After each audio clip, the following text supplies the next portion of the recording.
Sa halagang 300,000 pesos, materials and labor, ay natirhan na po nila ni Sir at Ma'am ang pinapagawa nilang bahay. Hi guys, samahan niyo po ako at panoorin po natin ang pinagawang bahay nila. Baka ito na po ang disenyo ng bahay na gusto niyo rin pong gayahin at ipapagawa. Itong bahay po pala ay mayroong 2 bedroom at saka isang toilet and bath, terrace, living, dining at saka kitchen. Sa halagang 300,000 pesos po nila, materials and labor ay napakaganda na po ng nagawa. Naka-tiles na rin po ito, ceiling, door at saka sliding window at iba pa.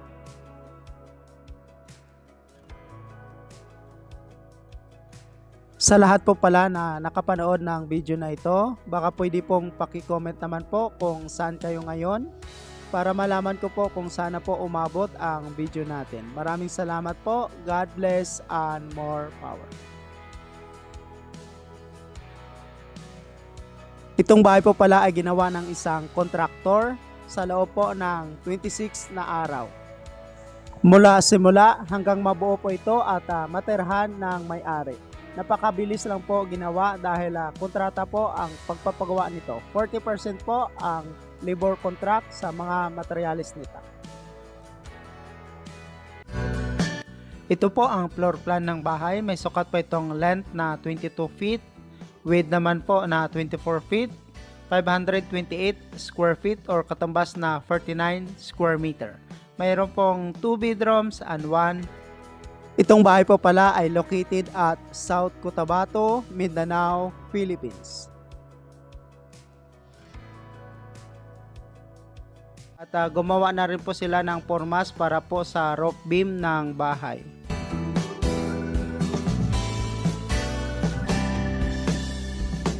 Day 9 hanggang day 11, nagbuhos na rin po sila ng roof beam ng bahay at nagsimula na rin po sila mag-install ng steel trusses.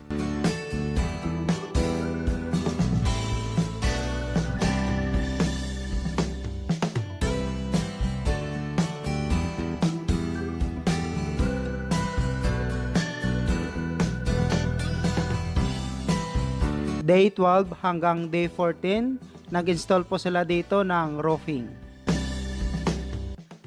Ito po pala ang roofing materials ng kanilang bahay. Umabot po ito ng 40,708 pesos ang mga materialis nito.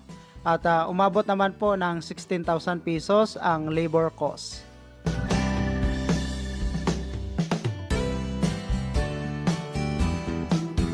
Day 15 hanggang day 20, nag-flooring po sila ng bahay, finishing labas at loob.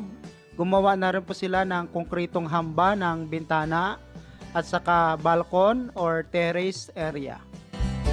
Classic tiles, 18 pieces na Espanya brown, 40 by 40, 65 pesos po bawat isang piraso, total of 1,170 pesos.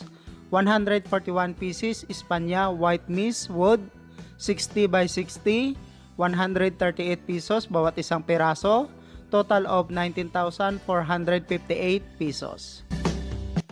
Ang tiles po pala na 40 by 40 na 18 piraso ay ginamit po nila sa flooring ng CR nito. At saka ang tiles naman po na 60 by 60 ay ginamit po nila para po sa flooring ng 2 bedroom, living area, dining and kitchen. Sa bedroom 1 po ng kanilang bahay ay umabot po ito ng 30 piraso na tiles. Ganon din po sa bedroom 2 ay umabot din po ng 30 piraso na tiles. Sa living, dining and kitchen ay umabot po ito ng 72 pieces na tiles. Itong bahay ay umabot po ito ng 1,600 pieces na hollow block lahat-lahat. At saka 110 bags naman po na semento. Day 26 ay lumipat na po sila sa kanilang bahay. Madali lang po natapos ang kanilang bahay dahil kontrata po ito. 40% ang labor cost sa mga materyales. Itong bahay ay sinimulan ginawa noong November 18, 2021 at natapos po ito noong December 12, 2021. Nitong December 12 lang talaga natapos ang kanilang bahay. Congratulations po and family. Ang labor contract po pala na tinatawag na 40% sa material cost sa hindi pa po nakakaalam. Pag mayroon po kayong 100,000 cost of materials ay 40,000 pesos po ang labor cost noon. Pag 200,000 naman po na material cost ay 80,000 naman po ang labor cost noon.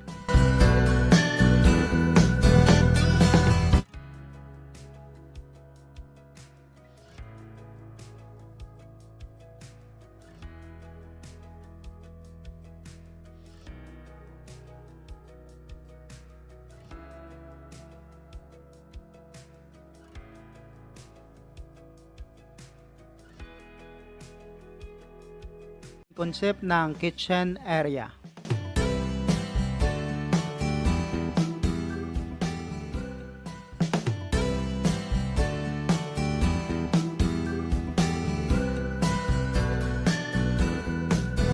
At ito naman po ang toilet and bath area.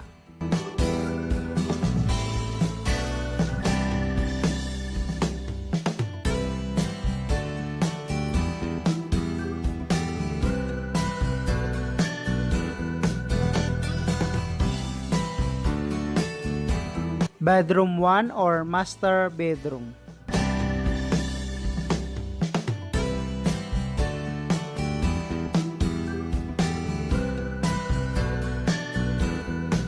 At ito naman po ang bedroom 2.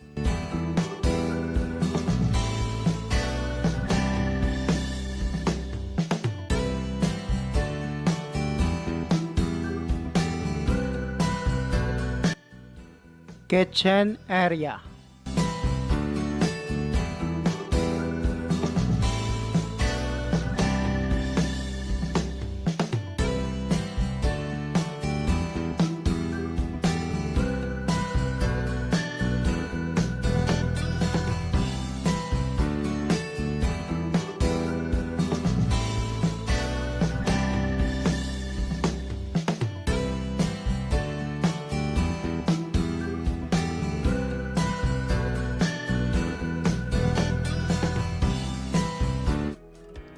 Building the house, umabot lamang po ito ng 300,000 pesos, materials and labor. At natirhan na po ng may-ari ang pinapagawa nilang bahay. 26 days po ito ginawa at kontrata po ang pagpapagawa nito.